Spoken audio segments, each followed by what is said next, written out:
Bismillahirrahmanirrahim. Assalamualaikum warahmatullahi wabarakatuh dan salam sejahtera.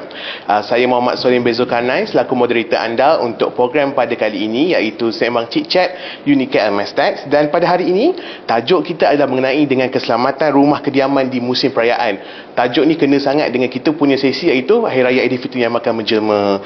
Dan panel kita pada hari ini juga merupakan teknologis Nurfaiza binti Abdul Razak, pensyarah program Bachelor Occupational Safety and Health Unicare LMS Tax. Selamat datang Puan. Selamat datang. Okey. Terima kasih. Baik, kalau kita melihat ke Puan pada statistik yang telah dikeluarkan oleh kerajaan sendiri, dan saya ambil petikan daripada Akhbar Berita Harian pada 28 hari bulan April 2022, sebanyak 150 kes rumah terbakar atau purata, 5 buah rumah sehari sepanjang Ramadan terbakar di negeri Selangor. Saya ambil Selangor sebab kita pun berada di Kajang kan, Unicare LMS Tax tersebut. Jadi saya rasa kita terus kepada soalan pertama saya kepada Puan. Baik Puan, apakah persediaan yang perlu dilakukan sebelum balik ke kampung untuk menyambut Hari Raya? Silakan. Okey, terima kasih Solihin. Untuk macam ni, apa yang penting sekali kalau kita nak balik ke kampung, perlu dilakukanlah balik ke kampung. Kita bukannya sahaja fikir mengenai rumah kita. Betul. Tapi sebelum kita balik ke kampung, kita kena buat risk assessment dulu lah. Especially kalau berkenaan dengan kesihatan kita juga. Kalau kita sakit, kita balik ke kampung, and then kita boleh sebarkan penyakit tu. At least kita boleh check lah. Sekarang kan kita endemik, so kita ada buat pemeriksaan kesihatan dulu. Kita jalan, apa nama dia? Memastikan kita tak ada bawa apa-apa virus lah. Especially sekarang COVID-19 ataupun any influenza. Betul. Okay, nombor 2 yang paling penting bagi saya, kenderaan kita. So first thing kita nak kalau kita naik kereta, kita check semua kenderaan kita dan pastikan tip-top lah. So tak ada any kerosakan. So dia boleh efek masa kita, perjalanan kita lah. Kalau berhenti tengah jalan ataupun kalau ada accident ke berkenaan, so dia akan mengganggu kita punya perjalanan. So nombor 3 yang saya rasa yang penting, kita bagi tahu dekat family kita, okey hari ni mak saya nak balik. So macam at least mereka tahu keberadaan kita di mana. So kalau perjalanan masa tu macam kita dari Kuala Lumpur ke Kedah dalam 4 jam, kalau lebih kepada 6 jam. Betul. So diorang boleh follow up dengan kita. So dapat tahu kita dekat mana. So yang terakhir bagi saya kita kena plan. So maksudnya kalau hari raya jatuh pada hari Sabtu ke, so kita plan lah kemungkinan after buka puasa hari Jumaat tu kita boleh balik, tapi kita kena ikut masa yang ditetapkan oleh pihak lebuh raya. So tak adalah kita berpusu-pusu beramai-ramai untuk menghadap jam. Itulah bagi saya lah. Itulah. Betul lah, kalau kita menghadap jam berpusu-pusu pun kadang kita macam terlupa. Macam kat rumah tu, air ni dah tutup ke? Kadang mak-mak betul tak? Mak selalu air dah tutup ke? Apa, pagar dah kunci, air dah tutup. Itu adalah satu perkara kata yang perlu diberi perhatian. Dan soalan kedua saya kepada TS Faiza. Apakah langkah keselamatan yang perlu diambil untuk barangan elektrik? Sebab barangan elektrik ni selalu mengakibatkan kepada kebakaran.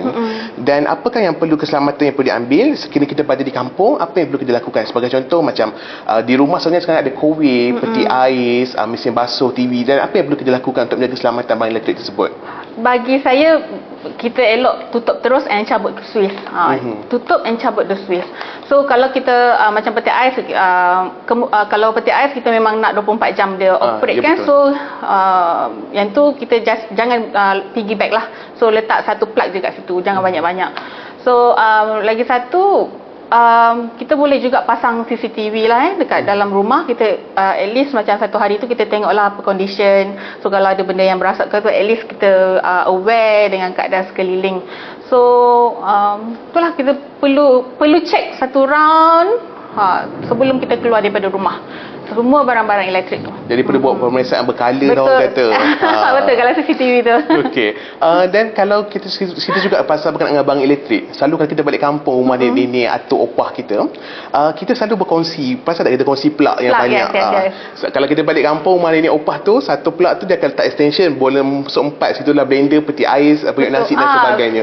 Semua tu adalah dia pakai banyak watt kan, so at least kalau you balik kampung you nampak benda macam tu, Betul. you pergilah kedai elektrik you beli, so you pasang yang 4 sekali, so at least satu barang elektrik tu you pakai boleh gunakan satu untuk satu barang. Jadi lebih selamat kan? Boleh lebih selamat, yes. Okey, dan soalan terakhir saya, adakah kita perlu memberitahu kepada jiran tetangga ataupun jiran sebelah rumah sebelum kita pulang meninggalkan rumah?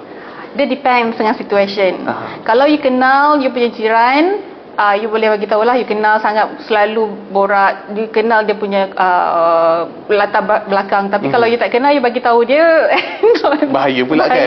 So kalau you kenal, bolehlah bagi tahu. Tapi kawan you punya jiran tu tak balik kampung ke? Itu juga satu dipersoalkan juga. Mungkin macam TS Faizal kata tadi, pasang CCTV di rumah, satu perkara yang lebih bagus. Sebab sana CCTV lagi murah. Lagi maju Dia kat murah. telefon pun ada. Yes. Dan murah yang kita boleh tengok dekat kita punya phone on the spot. Betul. Real time. Ya, betul.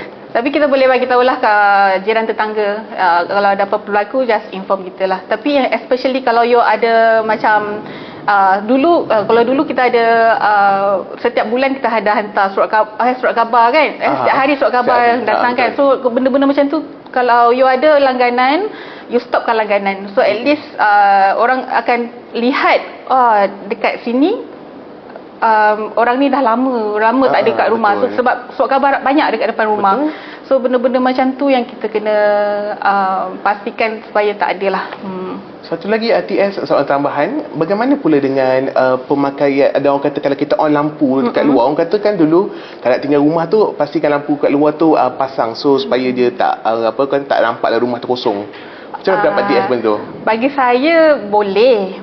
Cuma kalau yang pencuri ni dia bijak, dia tahu semua benda tu. Tapi bagi saya kan, kita boleh pakai automatic tau. Sekarang kalau ada orang masuk dekat kawasan lampu tiba-tiba menyala, so kita punya CCTV kan boleh aware with the ada orang yang masuk dekat kawasan tu. So kita boleh dapat notification from the handphone through the CCTV.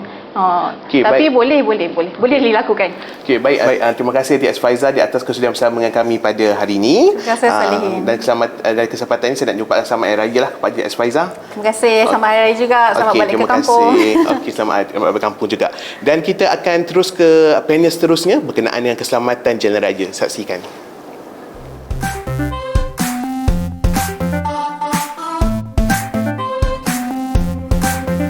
Hai, kembali lagi bersama saya Muhammad Solihin Zulkarnain, mahasiswa UniKL Mestat. Tadi kita bersemang dengan TS Faizal dengan topik berkenaan keselamatan keselamatan rumah, dan sekarang ni kita nak menjemput pula TS Ilyas Syafiq dan Rizwan, pensyarah program Bachelor of Occupational Safety and Health UniKL Mestat, bagi topik keselamatan jalan raya bersempena dengan musim perayaan. Saya rasa TS kan satu topik yang cukup sinonim dengan kita. Ya, betul. Raya je, highway tu confirm jam lah. Okey. Dan saya saya tertarik dengan satu statistik daripada Esro Awani. Saya petik daripada Esro Awani pada 5/5/2022, sebanyak 113 kes kematian dan 9,816 kemalangan jalan raya dilaporkan di seluruh negara semasa musim perayaan pada tahun 2022. Dan kalau kita tengok trend ni memang meningkat lah, tak dinafikan, sebab kita tengok orang kata kenderaan jalan raya pun makin bertambah hari demi hari. Baik, kita terus kepada soalan pertama saya. Baik, TS Ilyas, sebelum kita bergerak ke kampung atau menuju ke destinasi yang ingin kita tuju, apakah persediaan yang perlu dilakukan untuk kenderaan kita yang kita pandu? Dipersilakan. Baik. Sebenarnya kalau ikutkan, memang kenderaan merupakan suatu perkara yang perlu kita betul-betul periksa sebelum kita balik kampung kan. Ada banyak benda yang perlu kita periksa. Yang paling utama is the heart of the vehicle tu sendirilah, betul. Which is the engine kan. Engine. So the engine tu sepatutnya kita kena make sure bahawa minyak pelincir ditukar mengikut masanya kan, mengikut kadarnya. Kemudian kita kena make sure bahawa komponen-komponen lain lah seperti radiator dan sebagainya, bateri dalam keadaan yang baik. Sebab kita bimbang bila kita balik ke kampung kan, masing-masing dah sibuk kan, masa tu lah pula kita punya kereta buat hal lah pula kan. Jadi dia akan menyebabkan satu obstacle lah kepada kita untuk balik kampung, dan kemungkinan besar juga boleh menyebabkan kemalangan kan. Betul. Itu yang pertama lah. Yang kedua berkenaan dengan lampu. Macam yang Sorin tahu juga kan, lampu ni kalau ikutkan dia merupakan salah satu communication antara satu kereta dengan kenderaan yang lain. So kalau katakan ada kerosakan ataupun ada malfunction pada any lampu lah, sama ada lampu utama dekat depan ke ataupun dekat brake belakang ke kan, ataupun dekat signal yang paling utama. Jadi ia akan menyebabkan komunikasi antara satu vehicle kenderaan dengan kenderaan yang lain tu akan ada masalah, dan ini juga boleh menyumbang kepada kes-kes kemalangan jalan raya lah semasa perayaan. Ya, sorry. Alright. Jadi orang kata kalau kita perasan juga kes berkenaan dengan kereta terbakar juga selalu berlaku kan sekarang ni. Mungkin saya rasa disebabkan oleh kenderaan tidak diservis dengan sebaik mungkin. Betul. Jadi saya rasa kalau kita nak raya pun kereta pun kena raya jugalah. Ya, betul lah. Kena invest lah sikit. Kena berabur sikit. Untuk keselamatan kita pulang ke kampung. Baik. Dan soalan saya yang kedua, dari segi pemandu sendiri, apakah persediaan yang perlu dilaksanakan dari kesihatan fizikal dan juga mental? Dan adakah kita ni sebelum kita pulang kampung kita kena merancang perjalanan kita awal-awal? Ataupun kita macam meredah je terus pergi? Baik. Betul, aspek yang kedua yang paling utama adalah pemandu tu sendirilah. Kalau kita punya vehicle, kenderaan dah tip-top, tetapi kalau pemandunya tidak dalam keadaan yang baik, itu masalah jugalah. Betul. Sebabnya kalau kita tengok, kita lihat kebanyakan juga kemalangan berpunca daripada pemandu. Pemandu kena pastikan bahawa mereka mendapat rehat yang mencukupi. Kalau katakan yalah perjalanan jauh macam Sulin balik ke mana? Saya balik ke Perak. Kan? Kalau ke Perak mungkin 3 jam, tapi musim perayaan mungkin akan jadi double pula kan, 6 jam. Jadi masa yang ada tu perlu dirancang. Kalau penat kalau penat kena stop kan di R&R yang berhampiran. Kemudian kena take some refreshment lah kan, kopi dan sebagainya. Tapi puasa lah kan, puasa kena ni lah, kena pandai-pandai lah berehat, and then cuci muka, gerakkan badan dan sebagainya supaya kita punya blood circulation boleh balik kan.